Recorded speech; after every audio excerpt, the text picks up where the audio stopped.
You are a liability to this family name and you are out of the will, my father said, pointing a shaking finger at the door. He did not ask who the father was. He did not ask if I was okay. He just used my pregnancy as an excuse to throw me away before I could expose his crimes. I did not cry.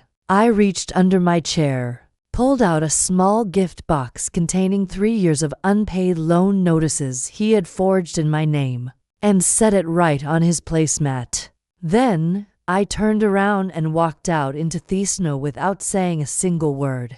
Before I tell you what was inside that box and how it destroyed his life 7 years later, drop a comment. Where are you watching from right now? I want to see how far this story travels. 7 years is a long time to stay angry, but it is the exact amount of time required to build a portfolio capable of swallowing a man whole.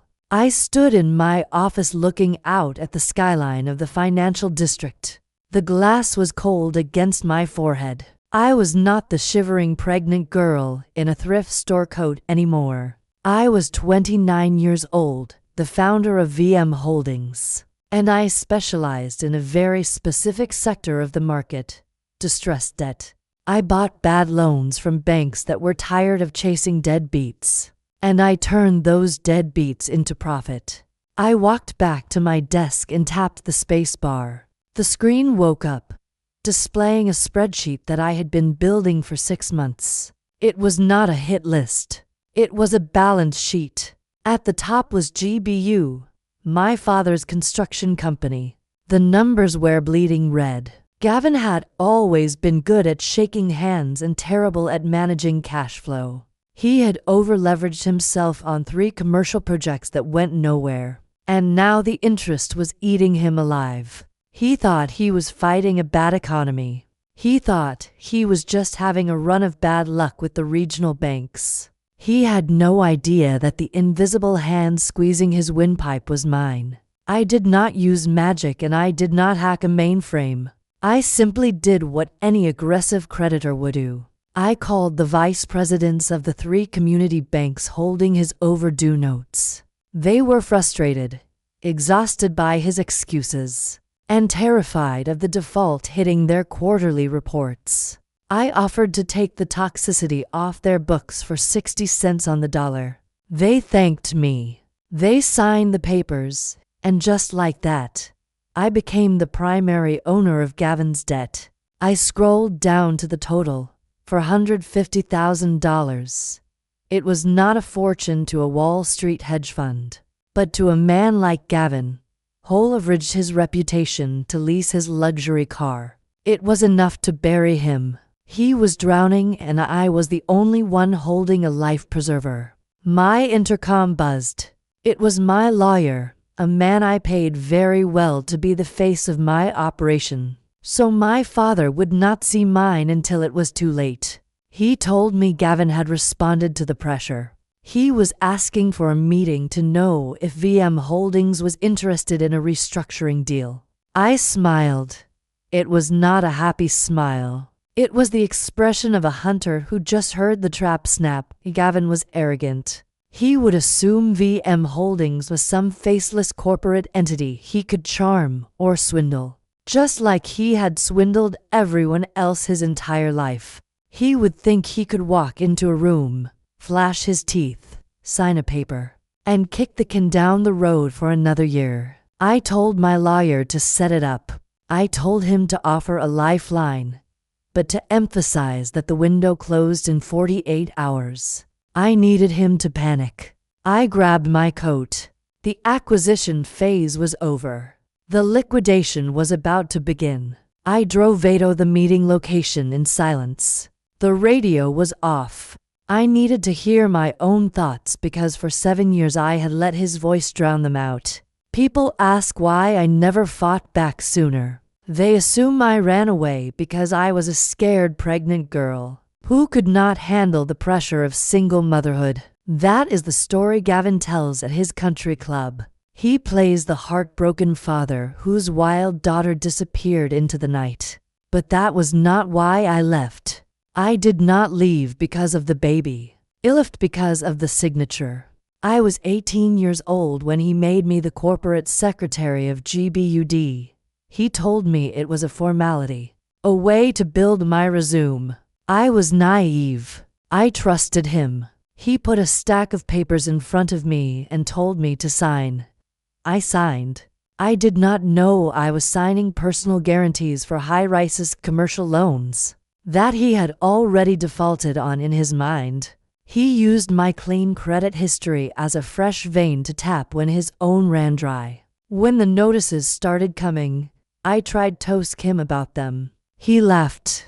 He told me I was hysterical. He told me to focus on my little life and let the men handle the business. I remembered the day I tried to rent an apartment 3 months after I left.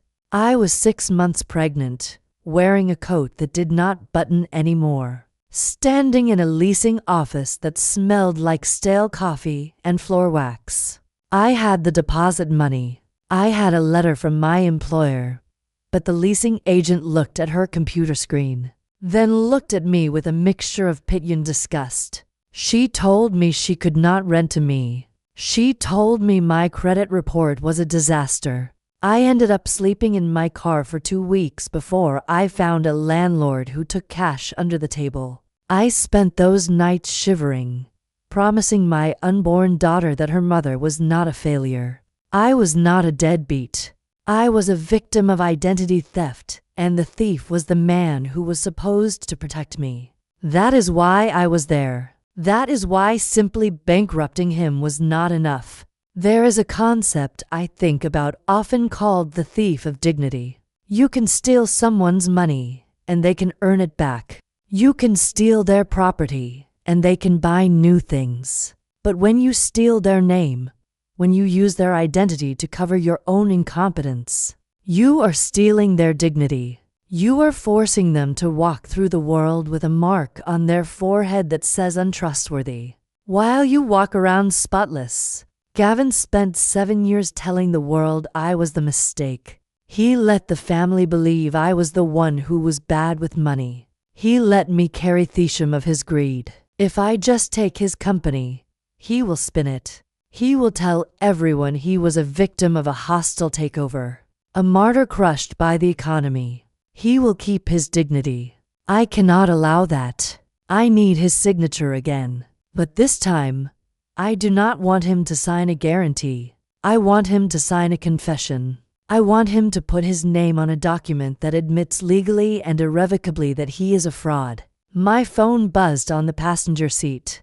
It was an email from his lawyer stating that his client was requesting a clause that protected his personal vehicle from any future liquidity events. I laughed. It was a cold, sharp sound in the quiet car. He was worried about his Mercedes while he was about to lose his soul. I pulled into the parking garage of the law firm and checked my reflection in the rearview mirror. I did not look like the girl who slept in her car anymore. I looked like the woman who owned the parking garage. The conference room adjacent to mine was soundproofed, but the high-definition video feed on Mimonitor picked up every rustle of silk and every arrogant clearing of a throat. I sat in the dark watching the screen. I was not hacking anything. I owned the shell company that rented the suite. On the long mahogany table in the main boardroom, I had placed a sleek laptop facing the empty chairs. The webcam was active, a small green light glowing steadily. I had told his lawyer it was for silent partners in Zurich to observe the proceedings. Gavin walked in first. He had not changed much in 7 years, though the stress lines around his eyes were deeper, and his suit looked a little too loose, as if he were shrinking inside his own skin. But the swagger was still there. He threw his coat onto a chair with the careless energy of a man who believes he is about to get away with murder. Behind him walked Justin. Seeing him on the screen sent a jolt of ice through my veins. My ex-boyfriend, the father of the child, Gavin, had forced me to hide. Justin had aged poorly. He looked soft, his face puffy with the kind of bloat that comes from too many expense account dinners. He was carrying Gavin Unk's briefcase, playing the loyal lieutenant. It was pathetic. He had traded his own child for a mid-level management position in a failing company.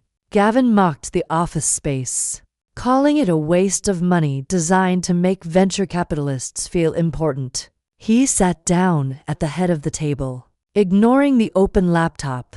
He did not even look at the green light. To him, technology was just a tool for people beneath him. Justin asked if they were sure VM Holdings was legitimate, noting that we had moved fast with no due diligence. Gavin snapped back, telling him to stop sweating. He claimed we were not looking at the books, but at the brand.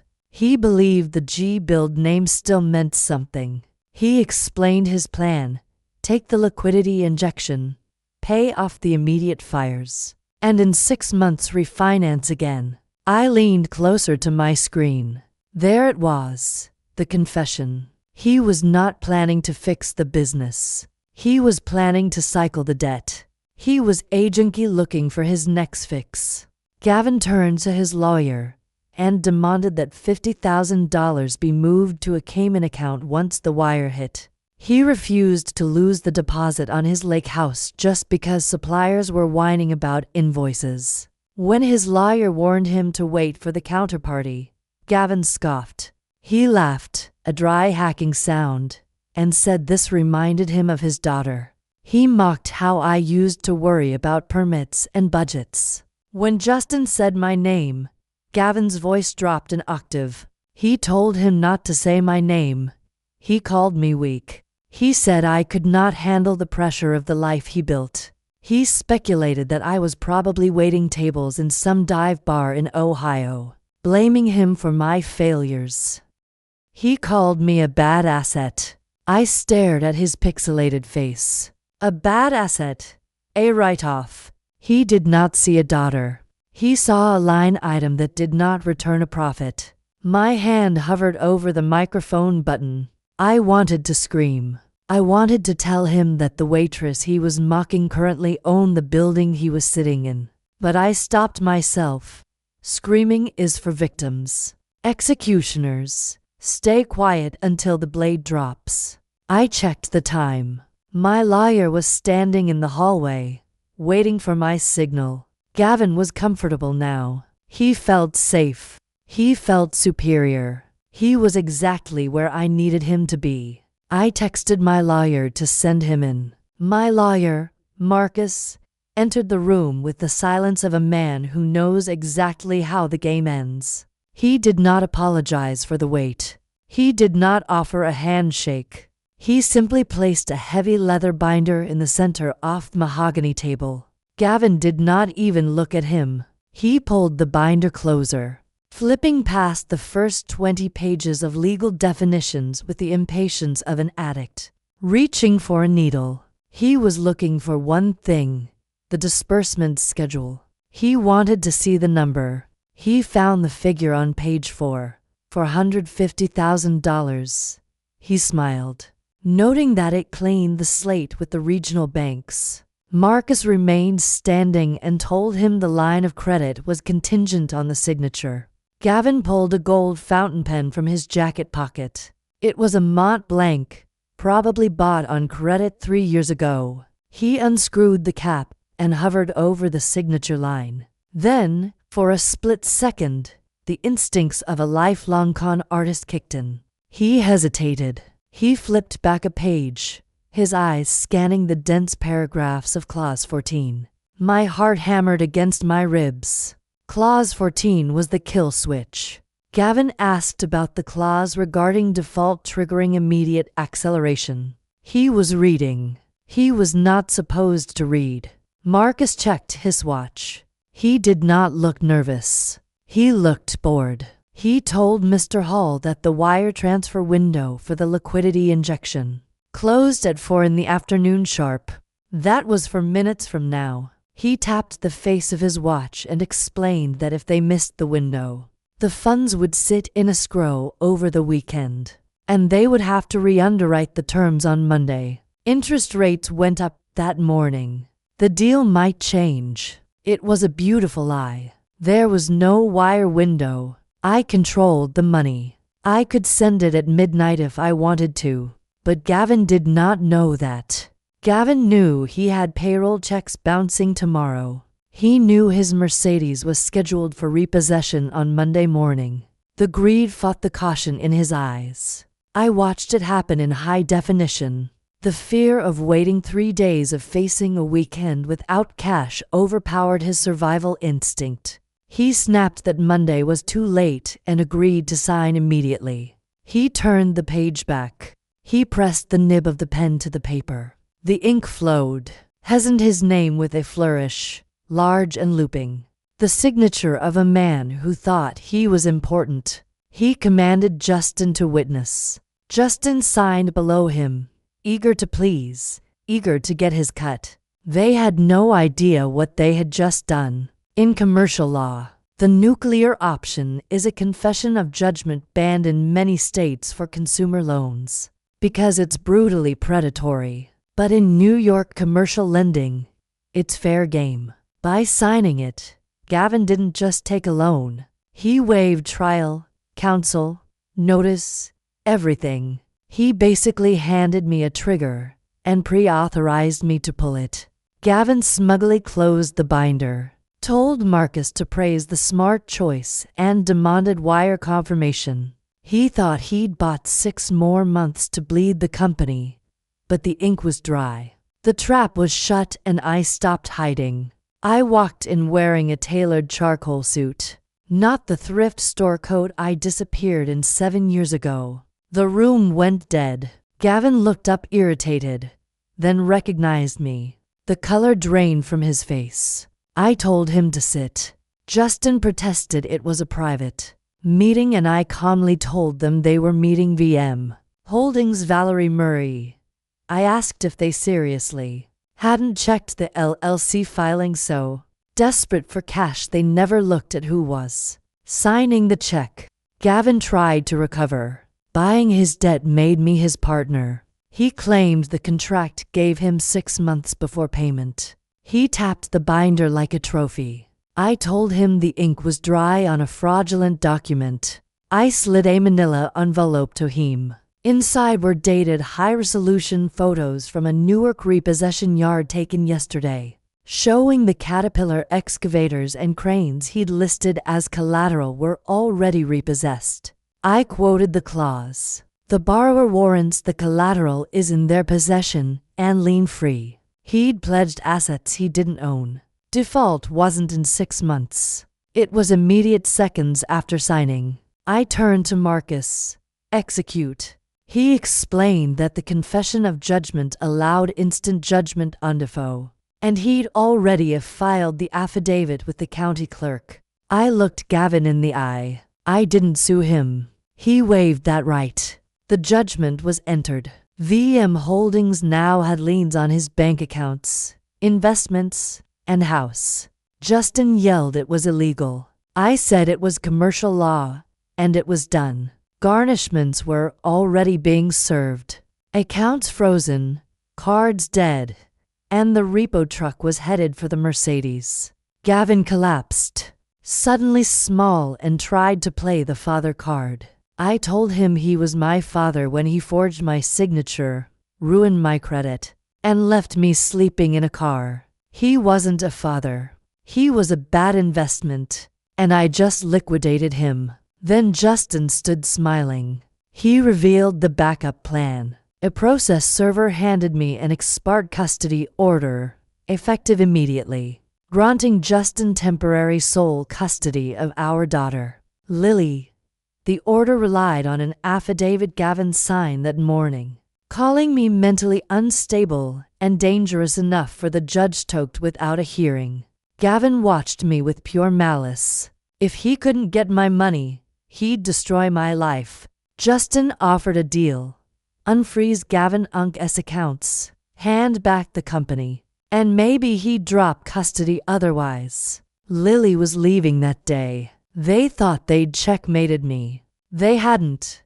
I asked Marcus about the retainer. Justin confirmed he'd paid his custody lawyer $15,000 and held up the check. I read the routing number and told him it was drawn on Gavin's personal account at First City Bank, an account I'd frozen for minutes ago. That check would bounce. His lawyer wouldn't file a single motion. He dropped Justin before sunset. Justin's smile died. I told Gavin he just admitted to perjury in front of 3 witnesses. Marcus, an officer of the court, was obligated to report it. The arrogance vanished. All that was left was fear. No money, no leverage, no lawyer, and a perjury investigation incoming. I told them to leave before security threw them out. Justin crumpled the custody papers, muttered he was done, and walked out. Gavin stayed a moment, waiting for mercy. I gave none. I told him to go, so he shuffled out quietly. A man who'd sold his soul and got nothing.